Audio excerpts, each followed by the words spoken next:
Next, to bring in the only woman we have on this panel, Dr. Ibilola Amao is a very influential industry person. She is the CEO of, she likes to call us a managing consultant. So I think that's just some sense of humility. She is the founder and the CEO of Lonade Global Services, and she will be sharing her perspectives with us. I need to say that she actually had to step out of the oil and gas conference in Abuja to honor this commitment, for which I am grateful. Thank you, Dr. Amao. Please, you have the floor. Hello, everybody, and apologies because of the background noise. I'm at a conference at the moment, but I had to honor this invitation. I want to say a big thank you to Dr. Emmanuel Emelu, Dr. Felix, and the organizers of this program for this honor and opportunity to speak on the topic at hand. Funding is a major issue. This is a conversation that is ongoing at the moment. Nigeria is falling way behind in its capacity to perform, and there are so many moving parts at the moment. Sustainability is a major issue that is being conversed around, energy transition, and most importantly, affordability, with band A, B, and C currently being one of the concerns of both domestic and industrial power users in Nigeria.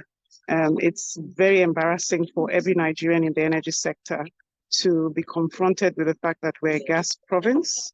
We're an oil producing nation. We've been producing in the exploration and production phase for over 60 years, yet we're unable to power our homes, our organizations, our activities, and we're yet to industrialize, achieve our full industrialization capacity. Never mind, we're a hydrocarbon province. How do we attract funding? There are major fundamental issues that we will have to address. The first one being addressing the issue of corruption, lack of transparency, and many moving parts of policy somersaults, and committed leadership structure that understands the importance of investor appetite for new projects, and the fact that most investors will put their money in the places and countries where they will achieve maximum return on investment. At the moment, Nigeria lost $6 billion deal from Total to Angola, and has been provided a mere $500 million contract, gas contract, by the same Total. So the fact that we're getting a $500 million contract as opposed to a $6 billion project opportunity in Angola speaks volumes. There are areas that we need to look at, such as sustainability. Sustainability is a major issue. The ESG compliance is a major concern. We have stated several times in the Nigerian space that gas is our transition fuel. Yet we're barely struggling with NLNG Train 7. We haven't had major gas projects come on stream, and we're yet to get final investment decision on our gas projects. So how do we move from where we are to where we're supposed to be? The first thing is to address the issue of the PIA, the Petroleum Industry Gas Bill, which has been passed, and the government's directive, federal government's directive, and to work these policies in a collaborative manner.